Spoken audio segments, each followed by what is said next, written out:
விஜய் பிளாஸ்ட்ன்றாரு பார்த்தீங்களா, அதை விட பெரிய பிளாஸ்ட் வந்து ஐயா பேபி கொடுத்த அவர்கள் இன்டர்வியூ இந்தியா டுடேல. இது இந்த இன்டர்வியூ தமிழ்நாடு பூரா வைரலாக இருக்க வேண்டியது அந்த அளவுக்கு வைரலாகாமல் அமுத்தி வைக்கப்பட்டிருக்குதோங்கிறது என்னுடைய பார்வை. அதில் ஐயா அவர் என்ன தெளிவாக சொல்கிறாருன்னா, திமுக அதிமுகவுக்கு வெளியே இருந்து ஆதரவு கொடுத்து ஆட்சியில் அமைக்கிறதுக்கு அவங்க வந்து முயற்சிக்கிறாங்க. அவங்க அதிமுகவை வெளியே இருந்து ஆதரவு கொடுக்குற மாதிரி எங்களையும் ஆதரவு கொடுக்க சொல்கிறாங்க. எங்களுக்கு அதில் உடன்பாடு இல்லை, அதனால நாங்கள் தாவேக்கா கூட போகிறோன்றாங்க. விஜய் அவர்களுக்கு ஆட்சி அமைக்க ஆளுநர் அதிகாரம் கொடுத்துருந்தாருன்னா கூட இந்த வண்டவாளம்லாம் தண்டவாளம் ஏறி இருக்காது. எல்லாருமே வந்து ஆமாம் அதிமுக திமுக பாரதிய ஜனதாலாம் எல்லாம் பெரிய பெரிய எதிரிகள், அரசியல் எதிரிகள், கொள்கை எதிரிகள், கோட்பாடு எதிரிகள்ங்கிற மாதிரி மக்கள் இன்னும் நம்பிட்டு இருந்திருப்பாங்க. ஆனால் இப்போ இந்த 1.5-2 நாள் இன்னைக்கு அந்த பதவியேற்பு தள்ளி போட்டதை கவர்னர் அவர்கள் எந்த காரணத்துக்காக போட்டாரோ அவர் போட்டது இன்னைக்கு ஒரு பெரிய நல்லதாக போச்சு. ஏன்னா இந்த அரசியல் கேள்வி புத்திகள் இவ்வளோ அம்பலப்பட்டு போகுது. நடிகனுக்கு என்ன தெரியும், கூத்தாடி, தற்குறி, அவங்களுக்கு பின்னாடி வந்து என்ன கொள்கை இருக்குது, என்ன கோட்பாடு இருக்குது, என்ன அரசியல் அனுபவம் இருக்குது. ஏங்க அந்த ஒரு நீங்கள் சொல்கிற மாதிரி அந்த ஒரு நடிகனை பார்த்து இன்றைக்கி நீங்கள் 76 வருஷ கட்சி 53 வருஷ கட்சி 2 பேரும் ஒன்றா சேர்றீங்கன்னா இதை விட அந்த நடிகருக்கு வேறு என்னங்க வெற்றி வேணும்? இதை விட ஒரு வெற்றி வேணுமா? எனக்கு தெரிஞ்சு அவர் சிஎம்ல உட்கார்றதெல்லாம் இந்த வெற்றியை விட குறைச்ச வெற்றி தான் நான் பார்க்குறேன். வாழ்க்கையில் 1000 தடைக்கற்கப்ப அந்த தடைக்கல் ஒவ்வொன்றும் படிக்கல்லப்பான்னு படையப்பால ஒரு பாட்டு வரும் பாருங்க. அந்த பாட்டை வச்சு இவருக்கு தடைகள் வந்து விஜய்க்கு எவ்வளோக்கு எவ்வளோ தடையை ஏற்படுத்துறாங்களோ அவ்வளோக்கு எவ்வளோ அவரை வந்து உயர்த்துக்கிட்டே போறாங்க. இப்போ நீங்க அவர் சாதாரணமாக ஒரு முதலமைச்சராக இருந்தா கூட இன்னைக்கு பெருசு இல்லை. ஆனால் இன்னைக்கு வந்து பாருப்பா, சும்மா ஒரு 3வது ஆள் இன்னைக்கு வந்து முதல் தேர்தலில் ஜெயிக்கிறாரு. வெறும் 108 தான், மைனாரிட்டி தான். அப்படி இருக்கும்போதே அதிமுகவும் திமுகவும் ஒன்று சேர்ற அளவுக்கு இவங்க போய் இந்த அளவுக்கு பேசுறாங்கன்னா இவர் நாளைக்கு இது ஒரு 5 வருஷம் ஆட்சி ஆண்டார்னா இவங்க என்ன ஆவாங்க 2 பேரும்? இத்தனை நாளா வந்து திமுக கூட பயணிச்சிருக்காங்க, பல கட்சிகளோட பயணிச்சிருக்காங்க. இன்னைக்கு வரைக்கும் எந்த கட்சியாவது இவர்களை அங்கீகரித்து அமைச்சரவையில் இடம் கொடுத்திருக்காங்க? இந்த சமூக நீதியை கூட இன்னைக்கு ஒரு நடிகனா இருக்கக்கூடிய விஜய் வந்து தான் அந்த சமூக நீதியை நிலைநாட்ட வேண்டிய சூழ்நிலை வந்துச்சுன்னா இது எவ்வளவு பெரிய அரசியல் மாற்றம் இல்லையா? அப்ப அதுக்கு கூட வந்து உங்களுக்கு இப்ப நீங்க சொல்லக்கூடிய சோ கால்டு நடிகன் வந்து தான் சமூக நீதியை நிலைநாட்டணுமா? அப்ப இதனால் வரைக்கும் நீங்க கொடுத்துருக்கலாம்ல. ஒரு அதிமுகவோ திமுகவோ விடுதலை சிறுத்தைகள் உங்க கட்சியில இருக்கும்போது ஒரு பதவியோ அரசியல் அங்கீகாரமோ கொடுக்கணும்னு ஏன் உங்களுக்கு தோணல?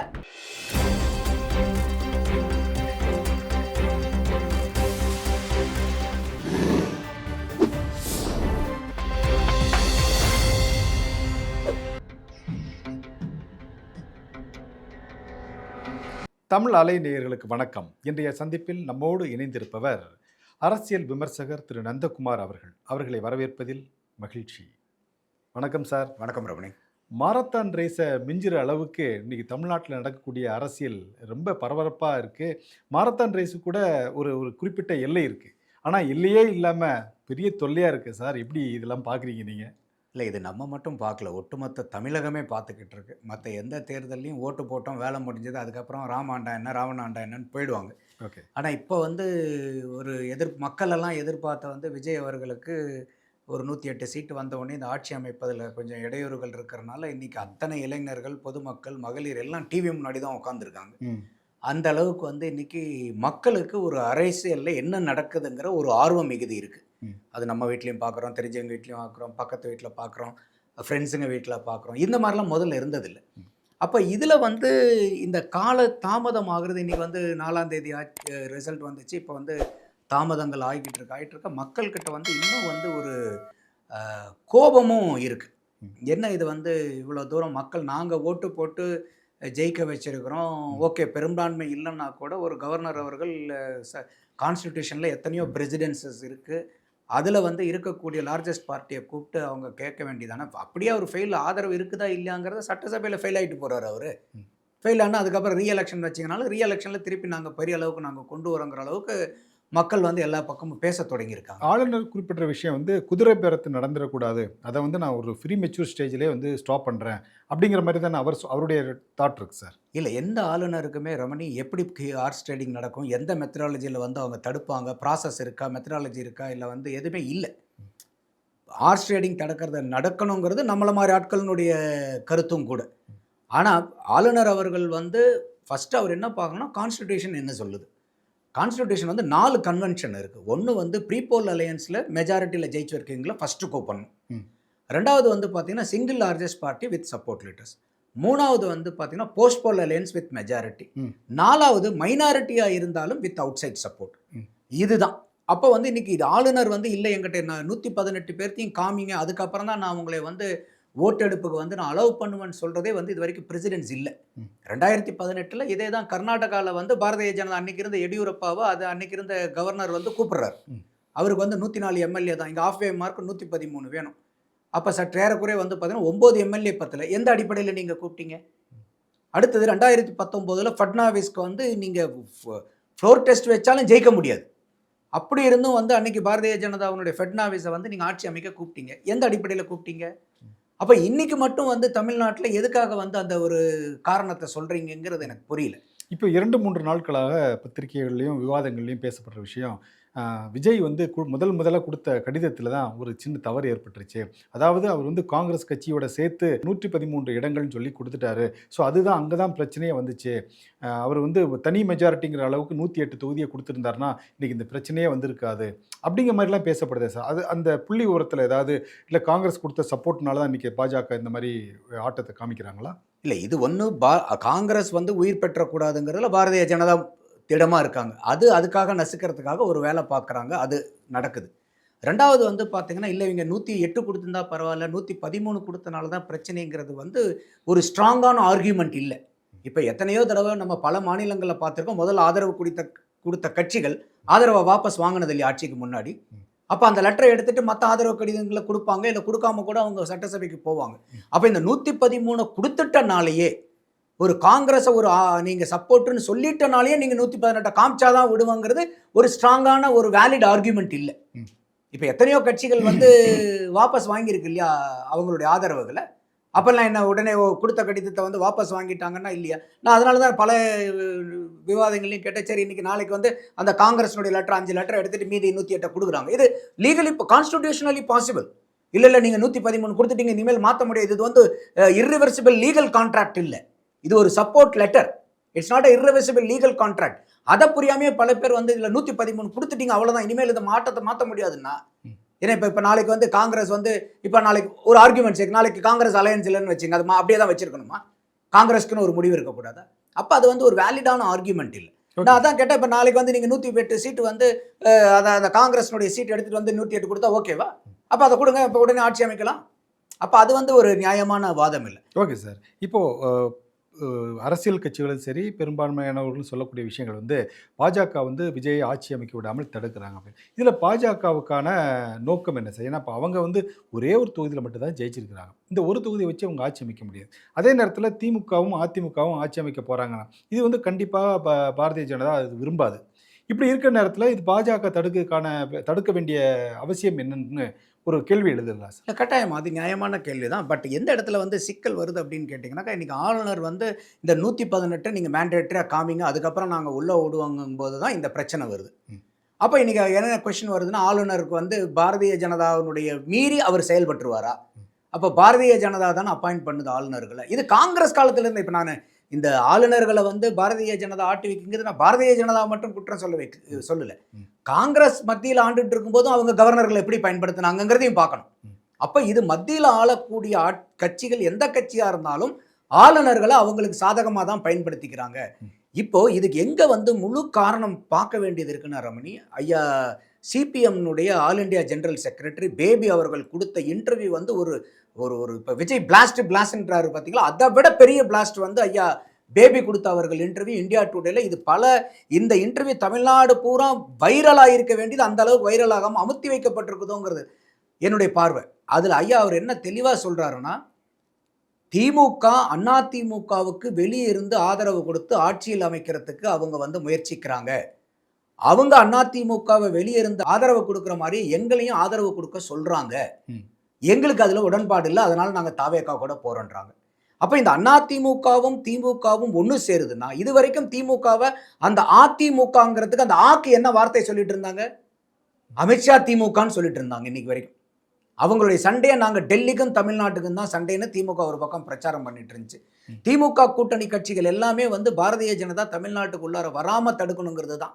அப்ப இந்த மாதிரி இருக்கும்போது இன்னைக்கு பாரதிய ஜனதாவுக்கு ஒரு எம்எல்ஏவா இருந்தாலும் அந்த ஒரு எம்எல்ஏவை விட்டுட்டு இவங்க அதிமுக பாரதிய ஜனதா அமைக்கிறதுக்கு இன்னைக்கு விஜய் அவர்களுக்கு கேட்கக்கூடிய நம்பரை கேட்கக்கூடிய ஆளுநர் அவங்க 2 பேர்த்தையும் கேட்காம விட்டுருவாரா? அப்ப இது பாரதிய ஜனதாவினுடைய ஒத்திசைவு இல்லாம திமுகவும் அதிமுகவும் இணைஞ்சிட முடியுமா? அப்ப அந்த இடத்துல தான் என்ன கேள்வி வருதுன்னா, அப்ப அதிமுக, திமுக, பாரதிய ஜனதா 3 பேரும் ஒரே நேர்கோட்டில் இருக்காங்க. அப்ப யாருமே பாரதிய ஜனதா எதிர்ப்புங்கிறதெல்லாம் இது வரைக்கும் அந்த ஒரு படத்துல தான் அந்த சரோஜா தேவி சொல்லுவாங்க பாருங்க, கோபால் நீங்க சொன்னதெல்லாம் பொய்யா கோபால் அப்படின்னு கேட்பாங்க பாருங்க. அந்த மாதிரி நீங்க இத்தனை நாளா இத்தனை வருஷமா நீங்க பாரதிய ஜனதா எதிர்ப்புன்னு அரசியல் பண்ணிக்கிட்டு இருந்தீங்களே, அப்ப அதெல்லாம் பொய்யா ஐயா ஸ்டாலின் சார்ங்கிறது இன்னைக்கு கேட்க வேண்டியது வருது. அது என்னன்னா வேற யாரும் சொல்லியிருந்தாலும் நம்ம வருத்தப்பட வேண்டியதே இல்லை, சந்தேகப்பட வேண்டியது இல்லை. ஐயா பேபி அவர்கள் சொல்றார், ஒரு தேசிய பொதுச் சிபிஐஎம் தேசிய பொதுச் செயலாளர், அவங்க வெளியிருந்து ஆதரிக்கிற மாதிரி நாங்க எங்களை ஆதரிக்க சொல்றாங்க. அதாவது சார் நீங்க ஒரு கிளாரிஃபிகேஷனுக்காக கேட்குற, ஒரு தெளிவுக்காக பொதுவாக மக்களுக்கு புரியணுங்கிறதுக்காக கேட்குறேன். அதாவது கம்யூனிஸ்ட் கட்சியுடைய, அதாவது மார்க்சிஸ்ட் கம்யூனிஸ்ட் கட்சியுடைய தேசிய பொதுச்செயலாளர் வந்து பேட்டியில் சொல்கிறாரு, திமுக வந்து அதிமுகவுக்கு ஆட்சி அமைக்க ஆதரவு கொடுக்க சொல்லி கம்யூனிஸ்ட் கட்சிகளை வலியுறுத்தினாங்க. ஆனால் எங்களுக்கு அதில் உடன்பாடு ஏற்படவில்லை. ஆனால் பெரும்பான்மையாக நம்பர் பெற்ற தாவேக்காவுக்கு அதனால் நாங்கள் சப்போர்ட் பண்ணுறோம் அப்படின்னு ஒரு விளக்கம் கொடுக்குறாரு. அப்போ அதிமுக ஆட்சி கொண்டு வரணும் அப்படின்னு இனிஷியேஷன் எடுத்ததே திமுக தான் அப்படிங்கிற குற்றச்சாட்டை சொல்றாரு. ஆமா, அதைத்தான் அவர் சொல்றாரு. இப்ப நீங்க அதிமுகவே இந்த முடிவை எடுக்கிறதுக்கு வாய்ப்பு இல்லை. ஏன்னா அவங்க கிட்ட இருக்கிறது 47 சீட் தான். 59 சீட் திமுக தனிப்பட்ட கட்சியா வச்சிருக்கு, இவங்க 47. இது ரெண்டையும் சேர்த்துனீங்கன்னா கூட இன்னும் 12 சீட் வேணும் ரமணி. அப்ப இந்த 12 சீட்ல வந்து பாத்தீங்கன்னா திமுக கூட்டணி கிட்ட 6 கட்சி சேர்ந்து 14 வச்சிருக்காங்க. அதிமுக கூட்டணியில 3 கட்சி சேர்ந்து 6 வச்சிருக்காங்க. இதுல எப்படி இருந்தாலும் இந்த ஆட்டத்துல வந்து இப்போ இன்னும் தமிழக மக்களை ஏமாத்தணுங்கிறதுக்காக என்ன பண்ணுவாங்கன்னா பாருங்க, பாரதிய ஜனதா இல்லாம தான் நாங்க பண்றோம்னு அந்த ஒரு சீட்டை ஒதுக்கிடுவாங்க. அவங்களை இந்த ஆட்டத்துக்குள்ள சேர்த்திக்க மாட்டாங்க. அப்ப அதை ஒதுக்கும் போது என்ன ஆகுதுனாக்கா மீதி 19 சீட் பாரதிய ஜனதா கோவம் வராதா? அதுதான். அப்ப இதெல்லாம் நடக்கிறதுக்கு ஆளுநர் அனுமதிக்கிறார் அப்படின்னா பாரதிய ஜனதாவினுடைய ஒத்திசைவு இல்லாம நடந்துருமாங்கிறதா எல்லாருடைய கேள்வியா இருக்கு. இதுக்கு பாரதிய ஜனதாவினர் வந்து வாய் திறந்து பேசினா தான் உண்மை தெரியும், பேசினாதான் தெரியும். அப்போ நீங்க வந்து இப்ப நம்ம அரித்தமெட்டிக்கலா பாத்தீங்கன்னாலும் இப்ப அதனாலதான் இப்ப நீங்க சும்மா விட்டுருந்தீங்கன்னா கூட கம்யூனிஸ்டுகள் விஜய் கிட்ட போயிருப்பாங்களா இல்லையான்னு நமக்கு தெரியாது. எப்ப வந்து நாங்க வெளியே இருந்து அதிமுகவுக்கு ஆதரவு கொடுக்குறோம், அதே மாதிரி நீங்களும் ஆதரவு கொடுங்கன்னு ஐயா பேபி கிட்ட சொன்னதுக்கு அப்புறம் தான் அப்ப அவங்க என்ன நடக்குது, இது வரைக்கும் அதிமுக எந்த கூட்டணியோட இருந்துச்சு? இதெல்லாம் அரசியல் கேலி குத்தா பார்க்க மாட்டாங்களா சார்? ஐயோ, இது 1ஆம் நம்பர் கேலி குத்தா மாறிடுச்சு. இப்போ இந்த இதுல இந்த உடனே விஜய் அவர்களுக்கு ஆட்சி அமைக்க ஆளுநர் அதிகாரம் கொடுத்திருந்தாருன்னா கூட இந்த வண்டவாளம்லாம் தண்டவாளம் ஏறி இருக்காது. எல்லாருமே வந்து ஆமா அதிமுக, திமுக, பாரதிய ஜனதாலாம் எல்லாம் பெரிய பெரிய எதிரிகள், அரசியல் எதிரிகள், கொள்கை எதிரிகள், கோட்பாடு எதிரிகள்ங்கிற மாதிரி மக்கள் இன்னும் நம்பிட்டு இருந்திருப்பாங்க. ஆனா இப்ப இந்த 1.5-2 நாள் இன்னைக்கு அந்த பதவியேற்பு தள்ளி போட்டதை கவர்னர் அவர்கள் எந்த காரணத்துக்காக போட்டாரோ அவர் போட்டது இன்னைக்கு ஒரு பெரிய நல்லதா போச்சு. ஏன்னா இந்த அரசியல் கேள்வி குத்திகள் இவ்வளவு அம்பலப்பட்டு போகுது, எக்ஸ்போஸ் ஆயிட்டாங்க, ரொம்ப எக்ஸ்போஸ் ஆகுது. ஏங்க இது நாள் வரைக்கும் நீங்க என்ன சொன்னீங்க, நடிகனுக்கு என்ன தெரியும், கூத்தாடி, தற்குறி, அவங்களுக்கு பின்னாடி வந்து என்ன கொள்கை இருக்கு, என்ன கோட்பாடு இருக்கு, என்ன அரசியல் அனுபவம் இருக்கு. ஏங்க அந்த ஒரு நீங்க சொல்ற மாதிரி அந்த ஒரு நடிகனை பார்த்து இன்னைக்கு நீங்க 76 வருஷ கட்சி, 53 வருஷ கட்சி 2 பேரும் ஒன்னா சேர்றீங்கன்னா இதை விட அந்த நடிகருக்கு வேற என்னங்க வெற்றி வேணும்? இதை விட ஒரு வெற்றி வேணுமா? எனக்கு தெரிஞ்சு அவர் சிஎம்ல உட்கார்றதெல்லாம் இந்த வெற்றியை விட குறைச்ச வெற்றி தான் நான் பார்க்கறேன். அவருக்கு வந்து அது ஒரு process complete, already is a big winner. 60 ஆண்டு கால அரசியல் அப்படியே திருப்பி குப்புற போட்டுட்டார் இல்லைங்களா?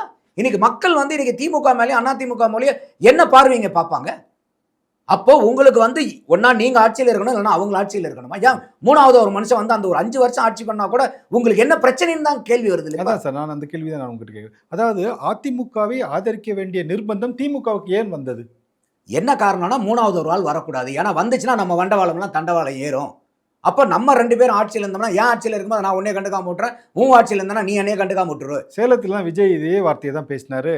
அதாவது நான் வந்தேன்னா நீ பார்த்துக்கலாம், நீ வந்தேன்னா நான், அதாவது 2 பேரும் ஒத்திசைவு செஞ்சு யாரையும் உள்ள விடாம பார்த்துக்கிட்டாருன்னு ஒரு மேடையில் பேசினாரு. அது இன்னைக்கு நிதர்சனமான மாதிரிலாம் ஆச்சு. ஆமா, இப்போ நம்ம கூட வந்து அது ஒரு அரசியல் குற்றச்சாட்டு, நம்மளே அதை கடந்து போனோம். இதெல்லாம் காதுல கேட்டோம், கடந்து போனோம். இவங்க 2 பேருக்கும் வித்தியாசம் கிடையாது, 2 பேரும் ஒருத்தரே தான். பொருளியா கூட இருக்குமோ, ஒரு நம்ம வந்து பொருளியா இருக்குமோ, ஃபேக் நியூஸா இருக்குமோ, இதை வந்து எல்லாம் கட்டுக்கதையா நடத்துறோம். இப்போ ஐயா பேபி சொன்னதுக்கு அப்புறம் இது எப்படி நீங்க ஃபேக் நியூஸ் எடுத்துக்க முடியும்? அதான் அது இங்க உள்ளவங்க சொன்னா கூட நம்ம வந்து பெருசா அதை எடுத்துக்க மாட்டோம். ஒரு தேசிய பொதுச் செயலாளர் சொல்றாரு அப்படின்னா அதுல ஏதோ ஒரு வேல்யூ. திமுகவுடைய கிளை செயலாளர் வந்து பேபி கிட்ட சொல்லியிருக்க மாட்டாரு, அதிமுகவுக்கு நாங்க வெளியிருந்து ஆதரவு கொடுக்குறோம், நீங்க கொடுங்கன்னு.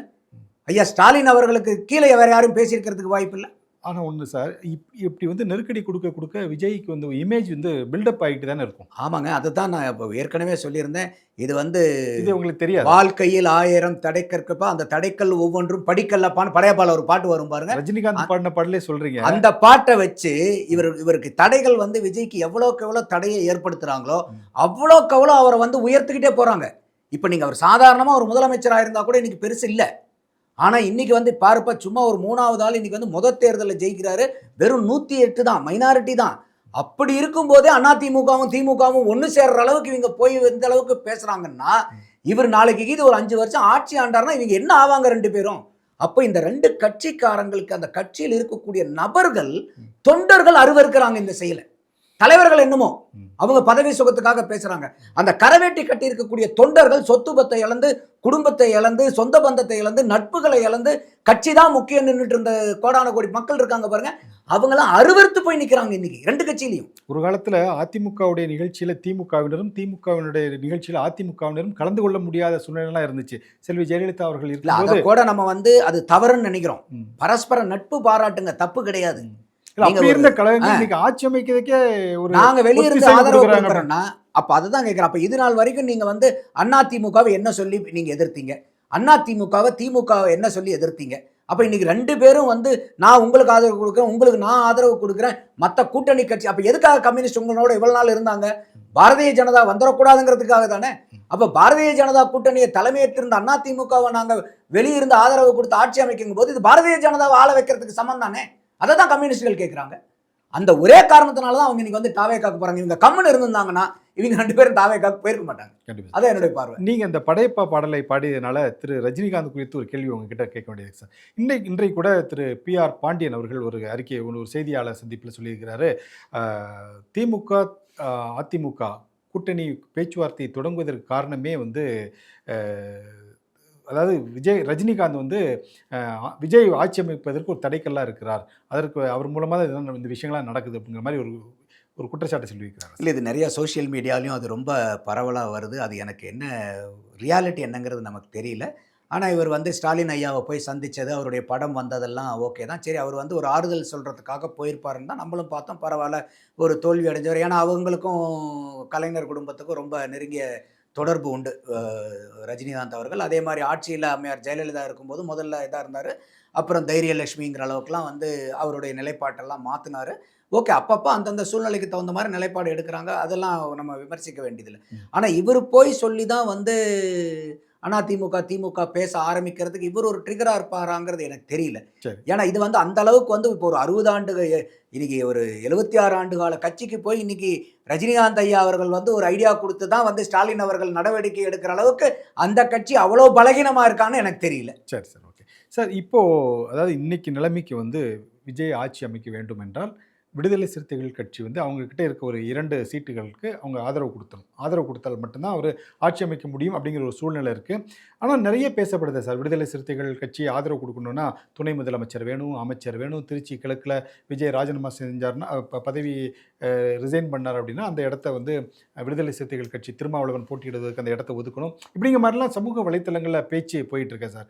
இது எந்த அளவுக்கு சாத்தியக்கூறுகள் இருக்குது சார்? இல்லை, இது வந்து விடுதலை சிறுத்தைகள் கட்சி ஆரம்பத்துலேருந்தே சொல்லிக்கிட்டு இருந்த ஸ்லோகன் தான். ஆனால் வந்து நடுவில் வந்து அந்த ஆட்சியில் பங்கு, அதிகாரத்தில் பங்குலாம் சொல்லிகிட்டு இருந்தாங்க. அதுக்கப்புறம் வந்து என்ன இதை தெரியல, இல்லை இப்போல்லாம் சூழ்நிலை எல்லாம் சரியாக இல்லை, அதனால் நாங்கள் சூழ்நிலை வரும்போது இதை பற்றி பேசலாம், அது வரைக்கும் அமைதியாக இருக்கலாம்னு அவங்களே எடுத்தாங்க. நிறைய இடத்துல நம்மளே சொல்லியிருக்கிறோம். விசிகா வளராமல் இருக்கிறதுக்கு காரணமே வந்து பார்த்திங்கன்னா, வளர்றாங்க ஆனால் அவங்களுக்கு உண்டான ஒரு அங்கீகாரமும் அந்த ஒரு அரசியல் அதிகாரமும் கிடைக்காததுக்கு காரணம் விசிகாவுக்கு கிடைக்காததுக்கு விசிகா தான் காரணம்.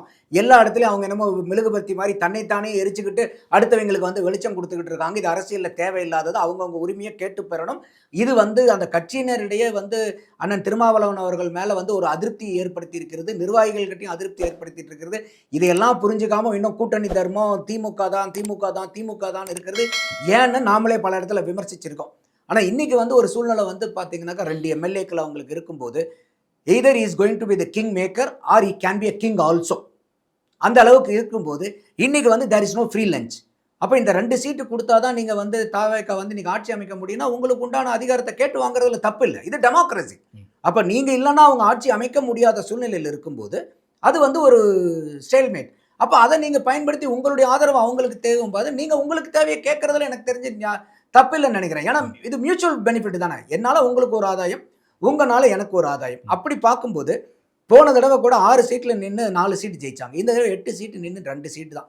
இத்தன நாளா வந்து திமுக கூட பயணிச்சிருக்காங்க. பல கட்சிகளோட பயணிச்சிருக்காங்க. இன்னைக்கு வரைக்கும் எந்த கட்சியாவது இவர்களை அங்கீகரித்து அமைச்சரவையில் இடம் கொடுத்திருக்கா? இந்த சமூக நீதிய கூட இன்னைக்கு ஒரு நடிகனா இருக்கக்கூடிய விஜய் வந்து தான் அந்த சமூக நீதிய நிலைநாட்ட வேண்டிய சூழ்நிலை வந்துச்சுன்னா, இது எவ்வளவு பெரிய அரசியல் மாற்றம் இல்லையா? அப்ப அதுக்கு கூட வந்து உங்களுக்கு இப்ப நீங்க சொல்லக்கூடிய சோ கால்ட் நடிகன் வந்து தான் சமூக நீதியை நிலைநாட்டணுமா? அப்ப இதனால் வரைக்கும் நீங்க கொடுத்திருக்கலாம்ல? ஒரு அதிமுகவோ, திமுகவோ, விடுதலை சிறுத்தைகள் உங்க கட்சியில இருக்கும்போது ஒரு பதவியோ, அரசியல் அங்கீகாரமோ கொடுக்கணும்னு ஏன் உங்களுக்கு தோணல? நீங்க பேசினது ரொம்ப வேல்யூட் பாயிண்ட் சார். அதாவது திருமாவளவன் அவர்களுக்கு ஒரு துணை முதலமைச்சரோ இல்லை அமைச்சரோ கிடைக்க வேண்டியதாக இருந்தால் கூட ஒரு நடிகர் நாள் மூலமாக தான் கிடைக்க வேண்டிய சூழ்நிலை இருக்குது. அங்கே தான் சமூக நீதியை வந்து நீங்கள் தற்குறிகள், நீங்கள் வந்து சினிமாக்காரன் அப்படின்னு குறிப்பிட்ட ஆள் தான் வந்து உங்களுக்கு கொடுக்க வேண்டியது இருக்குங்கிற சூழ்நிலை இன்றைக்கி வந்திருக்கு. அது உண்மையிலே ஒரு பாராட்டக்கூடிய விஷயம் தான். இது வந்து ஒரு சமூக மாற்றம், அதாவது மாற்றத்திற்கான தலைவர் சொன்ன மாதிரி ஒரு சமூகத்துக்கான மாற்றம் நம்ம எடுத்துக்கலாம். ஆனால் இன்னொரு விஷயத்தை நம்ம பார்க்கணும் சார். அதாவது விஜய் வந்து பிரச்சாரத்தின் போது பேசின டைலாக்லேயே ஒரு 4-5 டைலாக் ரொம்ப ஃபேமஸ். அதில் அந்த கல்லாப்பட்டி கூட்டணிங்கிற டைலாக்கு ரொம்ப ரொம்ப ஃபேமஸ். அதாவது இப்போ வந்து கல்லாப்பட்டி கூட்டணியில் இருந்தவங்க எல்லாருமே இப்போ வந்து விஜய் கூட கூட்டணியில் இருக்காங்க. இது எப்படி இந்த கல்லாப்பட்டி கூட்டணி எப்படி? அதான் அந்த கல்லாப்பட்டின்னு கூட்டணினாவே அது கல்லாப்பட்டி கூட்டணியுடைய பலகீனம் இதுதான். அப்ப அது வந்து பாத்தீங்கன்னாக்கா அது ரெண்டு பக்கமும் கல்லா கட்டுறாங்க. அப்ப சந்தர்ப்பவாத கூட்டணியா இருந்துச்சுன்னா அது நீடிச்சு நிலைக்காது. நம்ம 1008 தடவை சொல்லி இருக்கிறோம். இது வந்து கொள்கை கூட்டணின்னு அவங்க திமுக சொல்லிட்டு இருக்கும்போதே நம்ம சொன்னோம், இது கொள்கை கூட்டணி கிடையாது, அரசியல் சந்தர்ப்பவாத கூட்டணி தான். இன்னைக்கு அதிமுக அதை வெளிப்படையா சொன்னாங்க. எங்களுக்கும் பாரதிய ஜனதாக்கும் கொள்கை வேற வேற, ஆனா நாங்க அரசியல் கூட்டணி. அவங்க ஓப்பனா அனௌன்ஸ் பண்ணாங்க. ஆனா இவங்க வந்து ரொம்ப இழுத்து மூடி நாங்க கொள்கை கூட்டணி அப்படிங்கிறதெல்லாம் நம்மளே விமர்சிச்சிருந்தோம். அப்ப ஏன் இந்த மாதிரிலாம் நடக்குது? அப்ப இது கொள்கை கூட்டணியா இருந்தா ஏன் வந்து இன்னைக்கு அப்ப கொள்கை கூட்டணியா இருந்துச்சுன்னா நீங்க வந்து திமுக வந்து நீங்க அதிமுகவுக்கு நாங்க ஆதரவு கொடுக்குறோம்னு சொல்லலாமா? நீங்க இன்னைக்கு பேபி அவர்களை வந்து நீங்க அந்த மாதிரி சொன்னனால தான் அவர் இன்னைக்கு தாவேக்காக்கு போயிருக்காரு. அப்ப நீங்க வந்து அதிமுகவுக்கு ஆட்சி கொடுக்கறது இல்லாம அவங்க பாரதிய ஜனதா கூட கூட்டணியில இருந்த அந்த கூட்டணியுடைய தலைமை கட்சி அதிமுக. அப்போ உங்களுடைய கொள்கை பாரதிய ஜனதா எதிர்ப்புன்னா அப்ப பாரதிய ஜனதா தலைமையேற்று பாரதிய ஜனதாவை கூட்டணியில வச்சு தலைமையேற்ற கட்சிக்கு நீங்க ஆதரவு கொடுக்குறீங்கன்னா என்ன கொள்கை நிலைப்பாடு இது? இதுதான் கொள்கை நிலைப்பாடா? அப்பதான் முதல்ல விஜய் என்ன சொல்லியிருந்தாருன்னா, இந்த கொள்கை அது இது கூட்டணி கணக்கெல்லாம் இன்னைக்கு அரித்தமெட்டிக்லாம் ஒண்ணுமே இருக்காது, மக்கள் எல்லாத்தையும் உடச்செறிய போறாருனாங்க. நம்மளும் பல இடத்துல சொல்லிட்டு இருந்தோம், இது வெறும் அரித்தமெட்டிக் மட்டும் இல்லை, கெமிஸ்ட்ரி ரொம்ப முக்கியம் அலையன்ஸ்ல. அப்ப இவங்க கிட்ட அரித்தமெட்டிக் இருக்க ஒழிய கெமிஸ்ட்ரி இல்லை. எலெக்ஷனுக்கு முன்னாடி சொல்லியிருந்தோம், அவங்க வந்து அம்மையார் பிரேமலதா அவர்களை உள்ளார கொண்டு வந்தது, அதே மாதிரி எல்லாத்தையும் வாங்கன்னு வண்டியில் ஏறி அச்சாணி முறிஞ்சு இவர் வேல்முருகன் அவர்கள் வெளியே போனது, கமலஹாசனுக்கு சீட்டே கொடுக்காம விட்டது, இவர் வைகோ அவர்களுக்கு வந்து 4 சீட்டில் 1 சீட்டு நீங்கள் உங்கள் சின்னத்தில், இந்த பிரச்சனையில் பெரிய ஏமாளி யாருன்னா ஐயா வைகோ அவர்கள் தான். இன்னைக்கு நல்லா யோசிச்சு பாருங்க, இந்த 4 எம்எல்ஏக்களை அவங்க சீட்டில் நின்று ஜெயிச்சிருந்தாங்கன்னா இன்னைக்கு அவருக்கு எவ்வளோ அரசியல் இன்னைக்கு அண்ணன் திருமாவளவன் அவர்கள் ஆஃபீஸில் முன்னாடி இன்னைக்கு இருக்கக்கூடிய போலீஸ் கூட்டம் பூரா ஐயா வைகோ முன்னாடி வந்து நின்றுருக்காதா? எக்ஸாக்ட்லி, கண்டிப்பாக. அப்போ எந்த அளவுக்கு வந்து நீங்க உங்களுடைய கூட்டணி கட்சிகளை வச்சிருந்தீங்க. அப்ப அதுதான் சொன்னாரு, இதெல்லாம் அரித்தமெட்டிக்கல, இது மக்கள் இந்த அரித்தமெட்டிக்கை உடைப்பாங்க, அப்ப உடைச்சு எறிவாங்கங்கிற மாதிரி அதை எரிஞ்சிருக்காங்க இப்போ.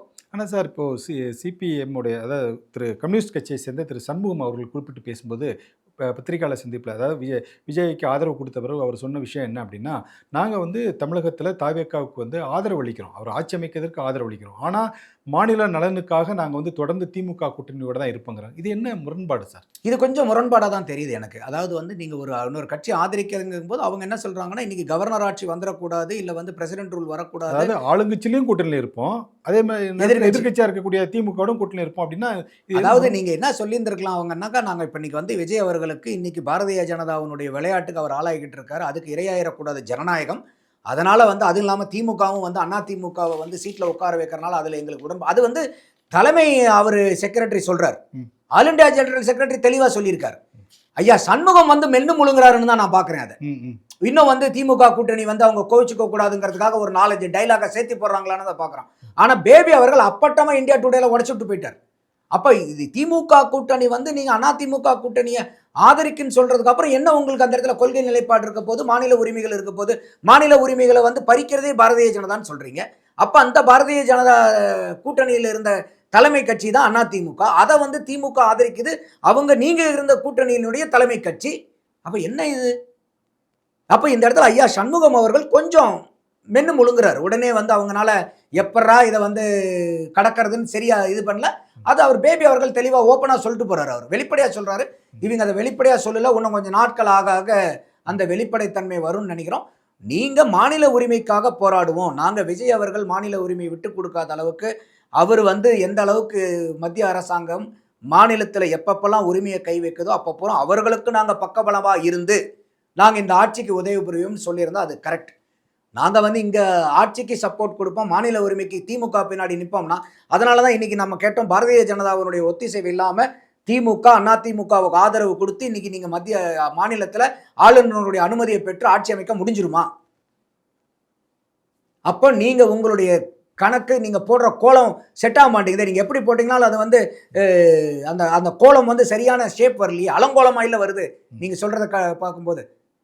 அப்போ அது சரியா இல்லை, என்னுடைய பார்வையிலும் அது சரியா இல்லை. ஓகே சார், நேற்று இரவுலேருந்து இன்னொரு முக்கியமான விஷயம் வந்து ஒரு பெரிய பேசு பொருளாக இருக்குது. அதாவது அமமுகவுடைய ஒரே ஒரு எம்எல்ஏ திரு எஸ் காமராஜ் அவர்கள் வந்து தாவேக்காவுக்கு ஆதரவு கொடுத்து கடிதம் எழுதி கொடுத்தார்.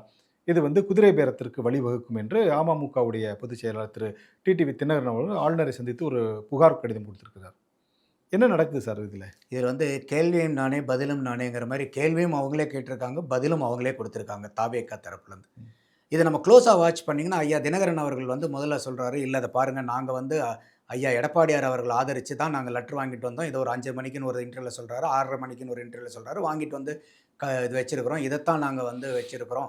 அதனால் வந்து பார்த்தீங்கன்னா குதிரை பேரம் பண்ணுறாங்க, அது பண்ணுறாங்க, இது பண்ணுறாங்க, ஆளவனால் ஃபோன் பண்ணேன் கண்டுபிடிக்கவே முடியல, ஃபோனை எல்லாம் அவங்க பிடுங்கி வச்சுட்டு இது உட்கார வச்சுருக்காங்களாங்க, மிரட்டி உட்கார வச்சுருக்காங்கிற அளவுக்குலாம் நம்ம இன்டர்பிரேஷன். அவர் அந்த வார்த்தையை பயன்படுத்தலாம், ஆனால் ஃபோனுக்கு இது பிடிங்கி உட்கார வச்சுருக்காங்களா என்ன அர்த்தம்? அப்போ அந்த அளவுக்குலாம் வந்து எல்லாம் சொல்லி அவர் வந்து ஆச்சா போச்சான்னு ஃபஸ்ட் இன்டர்வியூ கொடுத்து போனார். கொஞ்ச நேரத்திலே பார்த்தீங்கன்னா 2 பேருமே வந்து கவர்னரை சந்திக்கிறாங்க.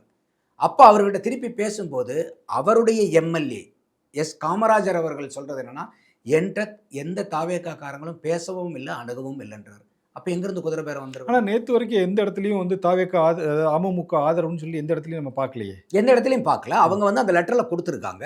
அந்த லெட்டரில் கொடுத்துருக்க கவர்னர் கொடுத்துருக்கிறதுல வந்து அமமுகவுடைய இந்த ஒரு எம்எல்ஏவும் தங்களுக்கு ஆதரவாக இருக்கிறதா சொல்லி கொடுத்துருக்கிறதாக தகவல். அதனுடைய அடிப்படையில் வந்து ஆளுநர் மாளிகை அந்த மாதிரி எதுவும் தகவல் வெளியிடல. ஆனால் அவங்க வந்து கிராஸ் வெரிஃபை பண்ணியிருக்காங்க தினகரன் அவர்கள்ட்ட. அப்புறம் தான் வந்து நான் வந்தேங்கிற இதெல்லாம் தினகரன் அவர்கள் சொல்லக்கூடியது. அப்போ நம்மளுடைய பேச்சு என்னன்னா, நீங்கள் குதிரை பேரம் நடந்துருச்சு, பணம் கொடுத்துட்டாங்க, இது வந்து தூய சக்தி இல்லை, இவங்க தூய சக்தின்னு சொல்லிட்டு இவங்க வந்து ஒரு மோசமான சக்தி, அழிவு சக்தியாக இருக்கிறாங்களேன்னு நீங்கள் இன்னைக்கு பேட்டி கொடுக்கறது உண்மைனா, உங்கள் எம்எல்ஏவே தானே சார் சொல்கிறாரு, அவங்க வந்து என்னை அப்ரோச்சும் பண்ணல, எதுவும் கேட்கல. அப்போ எது உண்மை இந்த ரெண்டில்? ஐயா தினகரன் சொல்கிற குற்றச்சாட்டு உண்மையா, எம்எல்ஏக்கள் சொல்கிறது உண்மையா? இது ஒரு பக்கம் இருந்தாலும் அடுத்தது ஐயா அப்போ ஒரு ஆட்சி அமைக்கிறோன்னு போகிறாங்க. இது குதிரை பேரமா இல்லை குதிரை சால் ஓட்டுறதா சார்? இது வந்து கழுதை பேரத்தை விட மோசமாக இருக்குது. குதிரை பேரம்னு கூட சொல்ல முடியாது. இது வந்து இப்போ உதாரணத்துக்கு தாவேக்கா வந்து நீங்கள் போய் லெட்டர் கொடுக்குறாங்கன்னு வச்சுக்கோங்க. இப்போ ஏற்கனவே 118 நீங்கள் ஒரு அதாவது வள்ளுவர் தான் சொல்லுவார், எப்பொருள் யார் யார் வாய் கேட்பினும் அப்பொருள் மெய்ப்பொருள் காண்பது அறிவு. இப்போ இன்னைக்கு வந்து ஒரு மெஜாரிட்டி இல்லாத ஒரு கட்சி, ஏற்கனவே ஆளுநர் கூட டக் ஆஃப் வார் நடந்துட்டு இருக்கு, 3 தடவை நடந்துட்டு இருக்கிறவங்க, அவங்க கொடுக்காத ஒரு லெட்டரை கொடுத்ததா கொண்டு போய் எழுதி வச்சிருவாங்களா? வைக்க முடியுமா? அது வீடியோ அப்படி இருந்தா ஏன் அம்மையார் பிரேமலதா அவர்களுடைய லெட்டரை கூட வச்சிருக்கலாமே? ஏன் பாமக லெட்டர் கூட வச்சுக்கலாமே? 4 பேர் இருக்காங்களா அவங்க கிட்டக்க? அப்போ அதுதான் நம்ம இதெல்லாம் கூட்டி கழிச்சு பார்க்க வேண்டியதா இருக்கு. அப்போ இல்ல அவங்க தான் லெட்டர் ஃபோர்ஜரி பண்ணி உள்ளார வச்சுட்டாங்கன்னா அது செப்பரேட் ஸ்டோரி. அப்போ இந்த குதிரை பேரம்னு சொல்றது ஏற்புடையதில்லை. இது ஃபோர்ஜரிக்கு போயிடும், குதிரை பேரத்துக்கு போகாது. கரெக்டா இல்லையா நான் சொல்றது? அப்போ நீங்க ஆனால் அந்த குதிரை பேரம்னு சொல்லும்போது நீங்க குதிரை பேரம்னு சொல்றீங்க. ஐயா டிடிவி உங்க எம்எல்ஏ சொல்றாரு, உங்களை பக்கத்தில் வச்சுக்கிட்டே சொல்றாரு, தாவேக்கா என்னை எதுவும் அணுகவும் இல்லை, என்கிட்ட பேசவும் இல்லை. அப்போ இந்த 2 பேர்த்துல யார் பொய் சொல்றீங்க, யார் உண்மை சொல்றீங்க? ஐயா டிடிவி சொல்றது உண்மையா, ஐயா காமராஜர் சொல்றது உண்மையா? 2 பேர்த்துல யாரோ ஒருத்தர் தான் உண்மையா இருக்கணும், ஒருத்தர் பொய்யா இருக்கணும். அப்போ இந்த 2 பேர்த்துல யார் உண்மை யார் பொய்? அப்போ அதனால தான் நான் கேட்டேன், கேள்வி நீங்களே பதிலும் நீங்களாவே இருக்கீங்க. அதான் என்னுடைய பார்வை. அப்போ இது வந்து குதிரை பேரம் இல்லைங்கல. சரி, இப்போ லெட்டர் ஃபோர்ஜரியா இருந்தால் அது யார் தப்பா இருந்தாலும் அதை வந்து பீனலைஸ் பண்ணணும். அது தாவேக்கா தப்பு பண்ணியிருந்தா கூட பீனலைஸ் பண்ணணும். ஆனால் அது வேற, குதிரை பேரம் கிடையாது. அப்போ இதெல்லாம் நம்ம கூட்டி கழிச்சு பார்க்க வேண்டியதா இருக்கு. அப்போ ஒவ்வொருத்தரும் இந்த அரசியல் வரலாற்றில், தமிழக அரசியல் வரலாற்றில் ஒவ்வொரு கட்சியும் அந்தந்த காலகட்டத்தில் என்னென்னலாம் பண்ணுனாங்கங்கிற ஒரு சரித்திரமும் கண்ணு முன்னாடி வந்துட்டு போகுது. எல்லா காலத்துல எல்லாரும் எக்ஸ்போஸ் ஆயிட்டாங்களே, எல்லாருமே வந்திருக்குல்ல. அப்ப யாரு சொல்றதையும் நம்ம எடுத்துக்க முடியாது. ஓஹோ இவர் சொல்றாரா உடனே ஆமா ஆமாங்க இப்படி இருக்கலாம் இல்ல. குதிரை பேரம்னா ஐயா அவரு டிடிவி வைக்கிற குற்றச்சாட்டுக்கு அவருடைய எம்எல்ஏ பதில் சொல்றாரு. இல்ல என்னை அணுகல, யாரும் என்கிட்ட பேசலன்னு. அப்ப யார் குதிரை பேரம் பேசியிருப்பாங்க? பக்கத்திலேயே உங்களுக்கு பதில் கேள்வி கேட்டீங்க, பக்கத்திலேயே உங்களுக்கு பதில் சொல்றாரு. திருப்பி ஒன்னா விஜய் மேல நீங்க குற்றச்சாட்டு சொல்லிட்டு இருக்கல, என்ன விதமான நியாயம் தெரியல. சரி சார். சார் இன்னைக்கு நிறைய பேர் சொந்தக்காரங்க வந்து எல்லாம், அதாவது நண்பர்கள் எல்லாம் பேசக்கூடிய ஒரே ஒரு கேள்வி, கேட்கக்கூடியவர்கள் பேசக்கூடியது கூட இல்லை, விஜய் ஆட்சி அமைப்பாரா மாட்டாரா? இதுதான் ஃபைனல் கொஸ்டினாக இருக்குது. ஏன்னா டெய்லி வந்து இந்த பிரேக்கிங் நியூஸு, பிக் பிரேக்கிங் இதெல்லாம் கேட்டு எங்களால் உட்கார முடியல. ஆட்சி அமைப்பாரா மாட்டாரா? அதான் எங்களுடைய கேள்வி. உங்ககிட்ட பாகுபலி ஃபர்ஸ்ட் பார்ட் வந்தபோது கட்டப்பா எதுக்கு பாகுபலியை கொண்டாருங்கிற கேள்வி இப்படி தான் வந்து ஃபுல்லாக அந்த ஃபர்ஸ்ட் பார்ட் வந்தபோது எல்லா இடத்துலையும் பேச்சாக இருந்துச்சு. அந்த மாதிரி இன்றைக்கி வந்து விஜய் ஆட்சி அமைப்பாரா இல்லையாங்கிறது இன்றைக்கி வந்து இப்போ நம்ம பேசிகிட்டு இருக்கிற தருணத்தில் கூட அண்ணன் திருமாவளவன் அவர்கள் பேட்டி கொடுத்தாரா என்னன்னு தெரியல.